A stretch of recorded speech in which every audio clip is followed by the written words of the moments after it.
Hello, Calm Parents. Welcome back to another episode of Parenting Teens with Dr. Cam. I'm your host, Dr. Cam, and today I'm talking with intuitive life coach Murielle Fellous. Murielle was raised in France and now resides in Las Vegas, where she raised 3 kids as a single mom.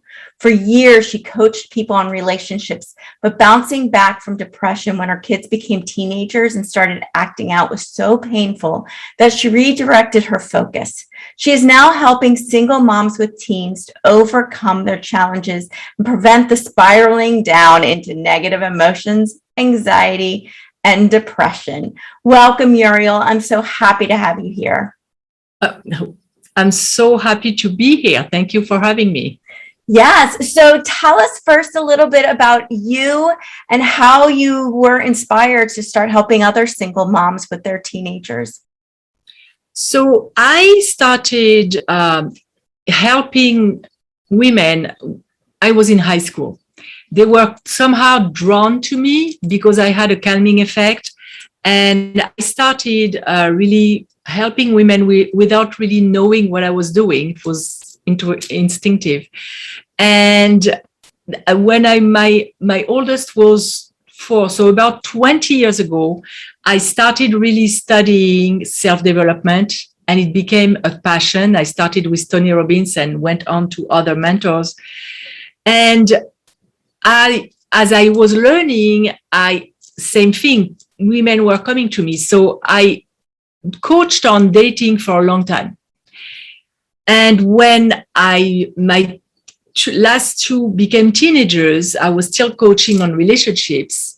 Things started to change because I was a single mom. I had everything on my shoulders. I was the ultimate resource for my kids, like financial, emotional, everything.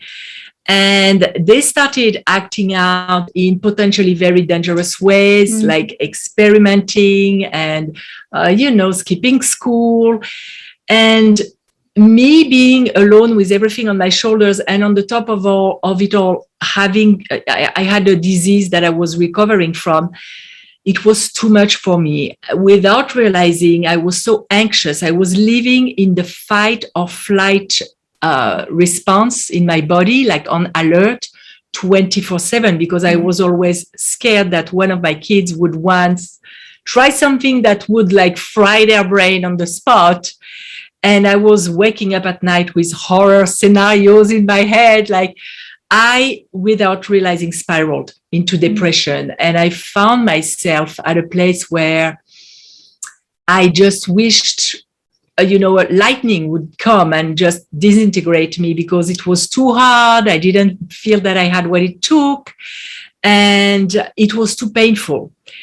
And I didn't really realize where I was going because I had so much self-judgment about being a mother, not liking her life. Because for me, if your kids are healthy, everything is quote unquote well and into place, you should not feel like this. If you love your kids, you should love your life. And that's why I couldn't even see that, because I was, when you judge yourself so strongly, you can't have the insights about yourself. Until one night, I woke up really like in tears, afraid. And I realized that we are paradoxes as human beings. We on one side can love our kids, and on the other side, not love our lives. Yeah. And it doesn't make a bad person. It doesn't mean I'm a bad person. From that aha moment in the middle of the night, I started to be able to start the change, because I worked on accepting where I was, which is the first stage in healing, is becoming aware and accept.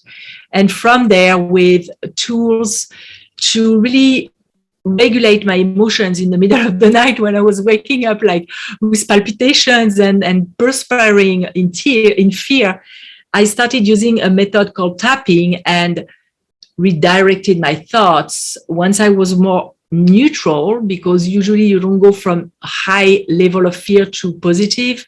That's the mistake that so many people do. They try to jump too high. I got neutral. And from there, I could pick another thought, one that was calming me down, showing me that at this moment, everything was well, nobody was dead, everything was okay. And I started like my ascending back into the person that I was normally, instead of being depressed and not know it. Yeah, as you're talking, I hear so many of the moms that I talk to that I know, including myself, that can relate, because the self-judgment is a big one. And I think a lot of people get so stuck in feeling like they're failing and not realizing that what they're doing is pretty much what everyone else is doing, right? And also just this worry and concern, like, anything that my teen does is a reflection of how well I'm doing as a parent. And if my teen does anything off, I'm failing as a parent. And it's so hard to parent from this place of just fear and self-judgment. It's paralyzing. It is. And it's like beating yourself up constantly. Yeah. And we don't do that to someone else, but yet we do it to ourselves. That's do. A lot. So I love this, and you provide tips. So let's help all of those moms out there, and you know what, dads too. Yes, what are some tips that you give parents who are in this place of just panic, really? How do we get to this neutral place to get back into just thinking more from a rational place rather than this fear-based place? So there were two sides. For me, it was so accentuated because on one side, I was a control freak. I was trying to control everything, to protect my kids 24/7. And as you know, it's not possible. We're only human beings. So it started with discerning my area of power and my area of powerlessness. And I realized, and I went very deep into my fear. That may seem really dark, but I went all the way down to, if I lose a kid in this life. And I was like, every challenge in my life, and I had very strong challenges where I almost died, every one of them, I was provided in the moment with the tools that I needed, with the people that I needed. So I started to really cultivate trust and faith even more into life, into God, into the universe, and trust that the power that was protecting me, that kept me alive, was also protecting my kids. And stop giving airtime to that fear of losing my kid, because that was not relevant now. It was just weakening me to be able to be the best parent that I could be. That was the opposite of what it seems like, because it seems like if I worry, I'm a good parent. You lose some of your resources when you're in fight or flight. The brain doesn't function normally, and you cannot tap in your resources. So leaving what wasn't mine to manage to a bigger power than myself, trusting. And in that way, you regain the energy that you were allocating to that worry 24/7, because we don't realize, but it is in the background and it depletes our energy. So I started with, where do I have power and where do I not have power? And then I concentrated on the area where I have power. What do I need to see? What do I need to do to take the turn? Because when your kids are becoming teenagers, there is a turn to take, which is, if you were maybe more like an enforcer of rules before, you need to step back a little bit, protect them as much as you can, but also leave space for them to learn from their mistakes. Leave space for them to be hurt, because we all went through that first love that slap us in the face, or that friendship that crumbles, and it's a heartbreak. Be there for them as a guide and an impactor, while attending to yourself to be at the best, depending on the situation, where you can be, being more at peace and being loving to yourself too, because we're models. Whatever we do, we teach them to do the same thing. So if you don't want your kids to be like slaves as parents, you need to show them that there is room for you too. And I started also remembering that we are not alone. We have our inner wisdom, but there is also a field, an infinite intelligence. And we're not taught to tap in that intelligence. And I started to really, when I felt hectic, when I felt in panic, I came back to the moment. Whether it is by looking at what is in the room and sometimes even naming things out loud. Like I see a mirror, I see a chair, I see a couch. To come back into my body in the moment instead of wherever I was fighting my demons. And for that, I use tapping because sometimes it's so strong that thought alone wouldn't bring you there. Yeah. I used emotional freedom technique, and we can talk about that too later. And I created an acronym in my mind, which is ED,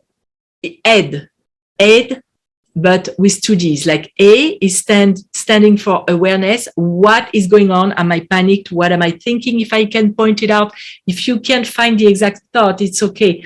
Is my heart palpitating? What do you feel? Then, and what are you afraid of? Because usually in those moments, we're either in shame, afraid of other people's judgment, or afraid for our kids, or whatever. What are you telling yourself? What story are you telling yourself? Become aware of it. The I is for investigate. Is that a truth or is that a thought? Because sometimes things happen and you do have to protect them. Like if a kid is going to cross the street and there is a car, you need to intervene, and that's a real danger. And if you have fear about that, that's a good thing. So investigate. For example, I see a lot of moms, when the kids are not doing well at school, they right away think they're going to end up working in a fast food and starving their entire life. Yes. So is that a fact? Is your kid not having good grades now going to determine their entire life? And usually it's not. No. So when you acknowledge that it's not true, then why would you allocate your precious thought and energy to something that may never happen? So there is a little bit of self-discipline and grabbing yourself and say, okay, enough with that, let it go. So the first D is for discard. Discard that story, those thoughts. They are not helping anyone. And the last D is decide on what you want instead. Define how you want to feel, because maybe nothing is going to change right away in your life and in your kids' life, but you can decide about how you want to feel. You can become a little bit more independent of what's going on outside in the way you feel inside. Mm-hmm. And I use that process maybe at the beginning 100 times a day, grabbing myself, saying, nope, not going there. That's old story. And little by little, your brain is creating new neural pathways, new connections, and you start functioning a little bit differently, especially if you have other tools to calm the body at a nervous system level. I put the words wrong.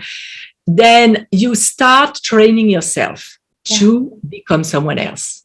Yeah, I think that's so incredibly powerful to realize, that we need to look internally and how we're responding to things. And, when you talk about the worry, and I see this with all of us, right? We don't know what to do in a situation. And so worrying gives us this false sense of doing something, right? Yeah. We feel like, well, if we worry enough, at least we're expressing our concern. But when we sit back, not only is it not helping, it's hindering.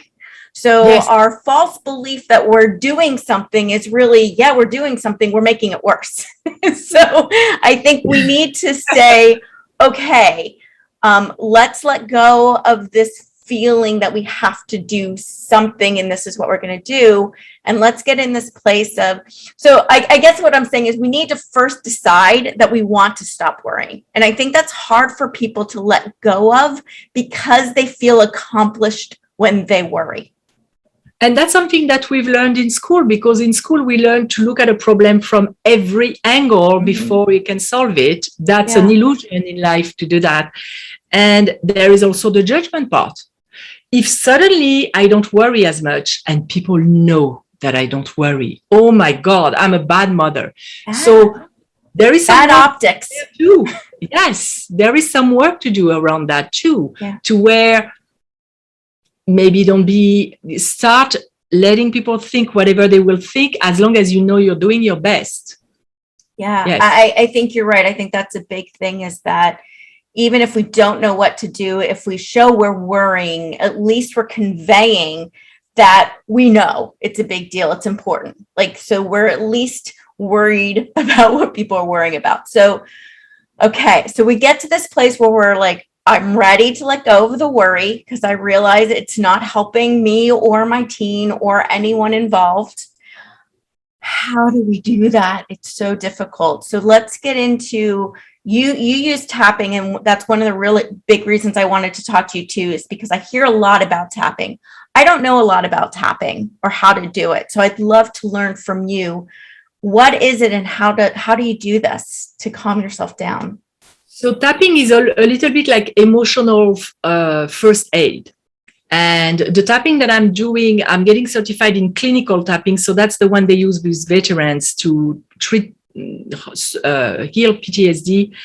It goes very deep. It's a combination of ancient wisdom, because we use the nervous and energy meridians that they use in acupuncture, and modern psychology, because there is some aspects of exposure therapy and cognitive behavior therapy. So because what happens is that we have an issue, a problem, a situation. We start developing a habit of worrying about it, of getting anxious about it. Those two things start linking together in our brain. It creates a neural association.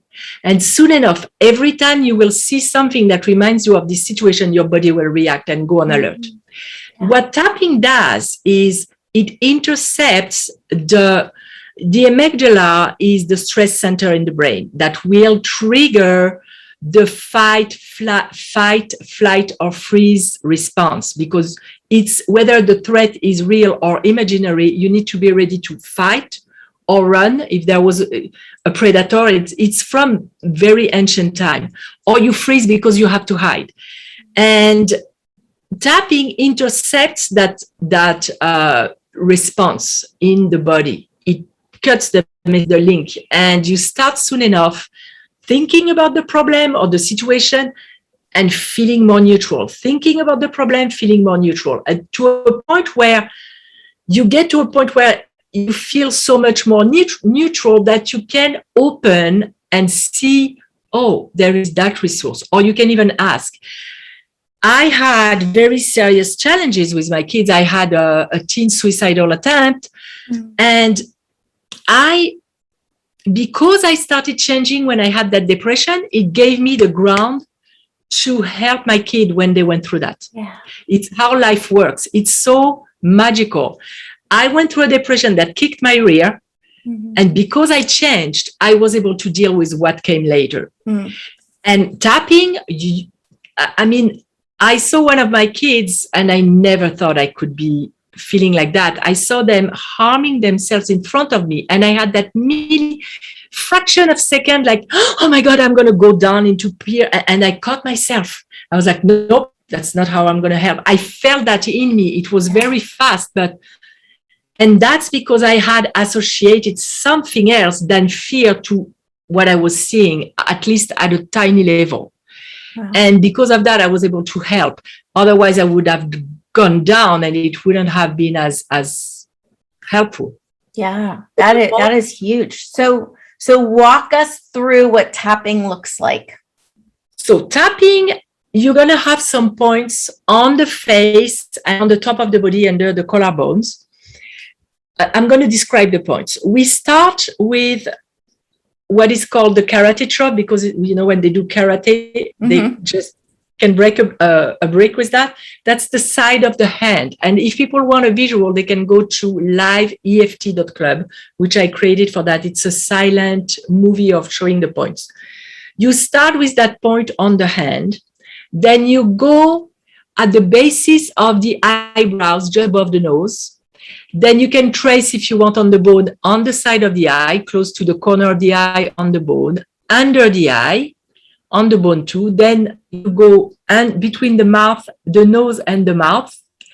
Then in the crease, just under the mouth. And then you go where you feel your collarbone here, just below, there is a soft spot. When you put your fingers, you feel it soft. Then under the arm at the bra line, and I'll guide you. Well, I'll do it so you can follow. Okay. And the last one is on the top of the head. You can tap with 2 hands, 1 hand, 2 fingers, 3 fingers. It doesn't really matter. And you can mess up the points. It's very forgiving. And what we're going to do is we establish the problem. We become aware of what's going on. So I think you said you wanted to work on anxiety and stress. We're going to stay very general, but in tapping, the more precise you are with your story, the better it works. So let's say that the audience, they have a specific problem that creates anxiety. They're going to stop and think about that problem right now. So think about the issue that is triggering stress in you and anxiety. To a point where if on a scale of 1 to 10, 0 is I don't feel it at all, and 10 is like it's overwhelming, try to get at a 5 or higher. So I'm going to give you just a few seconds and tell me when you are at a 5 or higher, feeling it in your body.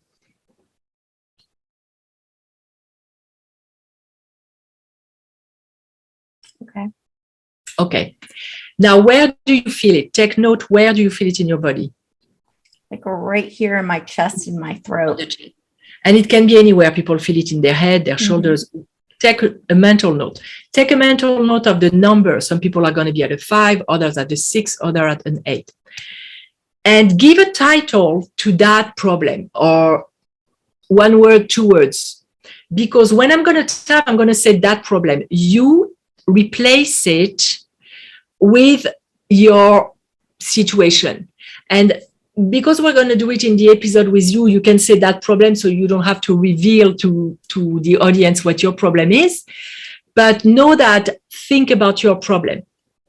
Now, what we're going to do, we're going to take 3 fingers and tap on the side of the hand, and we're going to do 3, what it's called an anchoring statement to really get into the problem. And I just say things and you repeat. And we're going to do a very short round of tapping, but people can redo it if the intensity of the emotion is not lower at the end. We'll go through that. So even though I am anxious or stressed about that problem, so if you want, you can repeat so that you can show people how. Okay. Even though I am anxious or stressed about the problem, I accept myself completely. I accept myself completely. One more time. Even though I am stressed and anxious about that problem, even though I am stressed and anxious about that problem, I accept myself completely. I accept myself completely. And one last time. Even though I am stressed and anxious about that problem, even though I am stressed and anxious about the problem, I accept myself completely. I accept myself completely. Now let's tap on the eyebrow point at the basis of the eyebrow. That situation in my life. That situation in my life. Side of the eye on the bone. That situation that is so stressful. That situation that is so stressful. Under the eye. I think about it constantly. I think about it constantly. Under the nose. It's like a poison in my life. It's like poison in my life. Under the mouth. It is so stressful. It is so stressful. Under the collarbone. It is so stressful that it's bothering me. It is so stressful that it's bothering me. Under the arm. I even have physical symptoms about it. I even have physical symptoms about it. On the top of the head. These physical symptoms are in my body. Those physical symptoms are in my body. Eyebrow. All the stress in my chest. I'm going to say chest because that's your point. Yeah, all the stress in my chest. All the stress in my chest. All the stress in my chest. All the stress, I probably don't breathe well because of it. I probably don't breathe well with because of it. All the stress in my chest so much of the day. All the stress in my chest so much of the day. All the stress in my chest. All the stress in my chest. All the stress that doesn't even help. All the stress that does not even help. All the stress is annoying and it doesn't help. All the stress is knowing and it doesn't even help. I wonder what I can do about it. I wonder what I can do about it. Eyebrow point. What if I could let some of it go? What if I could let some of it go? Do you have any resistance when you think about that? No and yes. I mean, we are addicted to our worry because it makes us feel like we're doing something. So Okay. yeah, I want to get rid of it, but I also feel that resistance of getting rid of the worry. Side of the eye. But I can't let it go fully. But I can't let it go fully. Under the eye. Because this is who I am. Because this is who I am. Under the nose. But what if I could let some go? But what if I could let some of it go? Under the mouth. What if I could let some of it go and still be me? What if I could let some of it go and still be me? Collarbone. I'm sure it serves a purpose. I'm sure it serves a purpose. Under the arm. But it's an illusion. But it's an illusion. Top of the head. It's an illusion and it costs a price. It's an illusion and it costs a price. Eyebrow. The price is I don't feel well. The price is I don't feel well. Side of the eye. It's probably not good for my body. It's definitely not good for my body. Under the eye. It is not good for my body. It is not good for my body. Under the nose. And it prevents me from thinking straight. And it prevents me from thinking straight. Under the mouth. It's preventing me from accessing my resources. It's preventing me from accessing my resources. Collarbone. So I think I can let some of it go. I think I can let some of it go. Under the arm. I'm going to thank it for whatever it served. I'm going to thank it for whatever it served. Top of the head. But it's time to let some go. But it's time to let it go. Eyebrow. It's time to let it go. It's time to let it go. Side of the eye. I choose to let go of the stress. I choose to let go of the stress. Under the eye. At least for now. At least for now. Under the nose. I can pick it up later if I want to. I can pick it up later if I want to. Under the mouth. But for now, I'm going to put it aside. But for now, I'm going to put it aside. Collarbone. And I'm going to attend to that situation, that problem. And I'm going to attend to that situation or problem. I'm going to attend with 100% of my potential. I'm going to attend with 100% of my potential. Top of the head. I love that I can do that for myself. I love that I can do that for myself. Eye of the eyebrow point. I love that I can do that for myself and my kid. I love that I can do that for myself and for my kid. Side of the eye. I love that I can be a more powerful mother in such a simple way. I love that I can be a more powerful mother in such a simple way. I now let go of the stress. I now let go of the stress. That's my way of loving myself. That's my way of loving myself. That's my way of loving my kids. That's the way of loving my kid. And that's my way of being a better person in the world. And that's my way of being a better person in the world. Under the arm. That's a win-win-win. That's a win-win-win. Top of the head. I am now free. I am now free. And I did that for myself. And I did that for myself. And so it is. And so it is. Take a deep breath. Think about your problem now. Yeah. And give it a number. 2. Okay. Where was it before that? It was about a 6 or 7. Yeah. And you can, if you wanted, you could bring it to a 0 as well. we're short on time here, but usually I try to bring people to a 0. And it may come back later, but the more you do it, the less high the intensity will be. Until at one point, that specific problem, you'll be able to see more clearly. And I also ask the universe, show me what I need to learn. If there is something to learn, show me. Who do I need to meet? And you would be surprised what kind of miracles happen, really, out of the blue. My son, when he was 13, I wanted to find a good male role model for him. And I went to Big Brother, Big Sisters, which is an organization in the US, in case people don't listen from somewhere else. It's a nonprofit that matches an adult with a kid so that they can form a bond, a friendship that will help the kid develop. And he was already 13, and they said, well, I don't think we're going to find a match because people want kids way younger than that. I registered him anyway, and we forgot about it. And 2 years later, when he was 15 and going through stuff, I was calming myself down, doing some tapping, and I was like, okay, show me, what do I need to do? What's the next step? An hour later, I got a phone call from Big Brothers, Big Sisters, after I didn't hear from them in 2 years. So I was like, okay, that's my next step. Yeah. And because we always want to see the entire road, the entire way. And we block ourselves this way. When you look at the next step, okay, that's that. Then show me the next step. We're going to be guided by ourselves and something bigger. Yeah. And I think that's such a key point too. And I think that's, one of the things where I'm sitting there letting go of the worry. And the thing that's hard to let go of is the fact that you feel like that's part of the problem solving. Like you feel like if you let go of the worry, that you're not then focusing enough on the problem.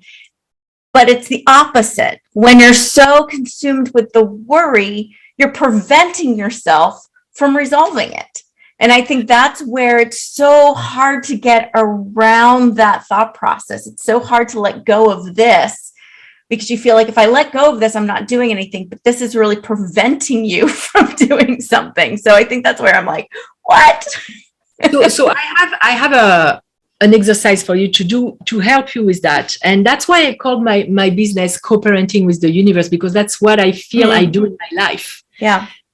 First, go back in your life and see all the things that happened, either because you asked for it and it suddenly was brought to you, or sometimes you don't even ask and feel things fall into place.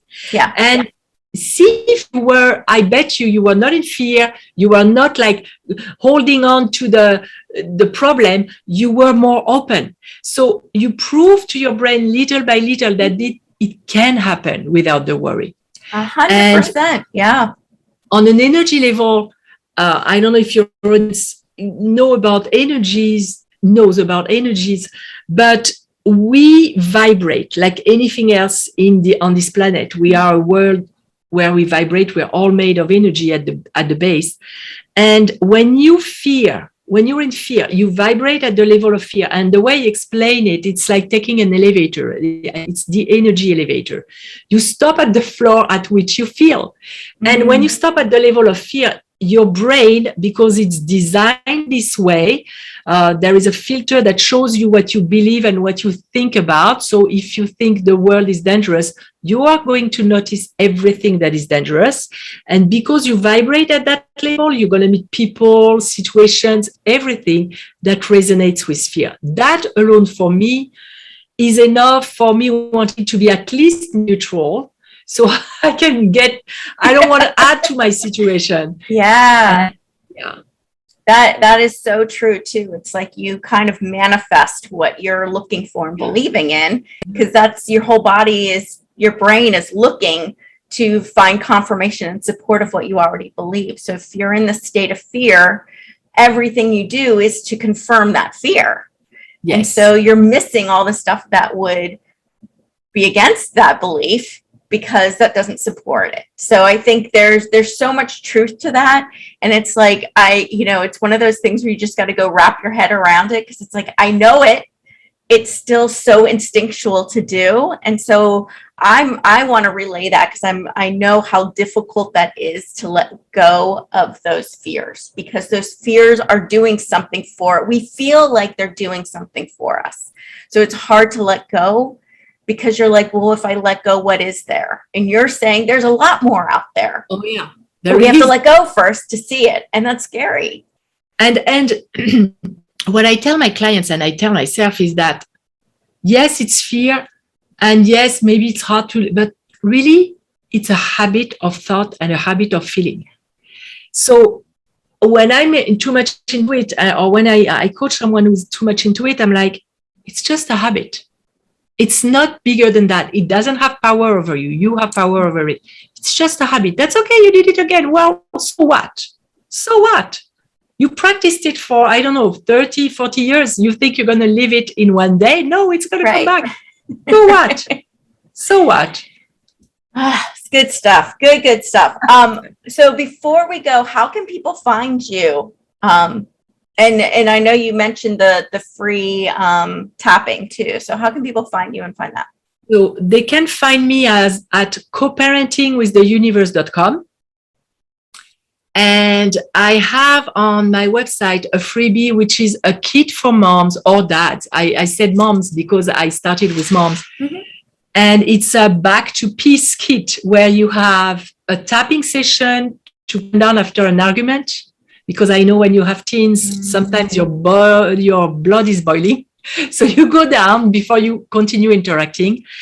Meditation to clear your chakras, because we accumulate so much lower energies and so much stuff, especially with the stress, that it's energy hygiene, if you want. I do that a lot for myself. And the last one is, I called it emotion intervention. That's when you have a problem in a loop in your mind. So that's a visualization where you can detach and get the message behind what's happening. So, and that's a kit, and it's on the first page of my website. Perfect. We will have a link in the show notes so people can find that.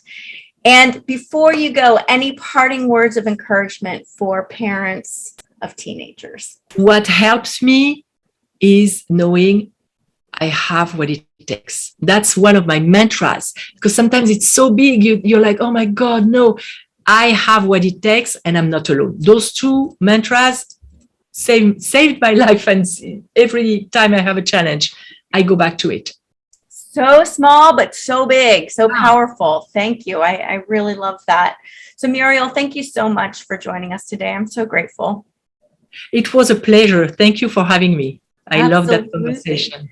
And thank you, parents, for taking time out of your busy day to spend with us. If you want to learn more about how to help your teen succeed, you can grab my free guide, 7 Secrets to Motivating Teens, at askdrcam.com/motivateteens.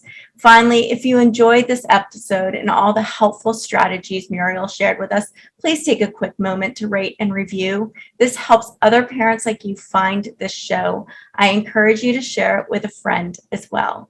Until next time, have a peaceful, positive, calm day.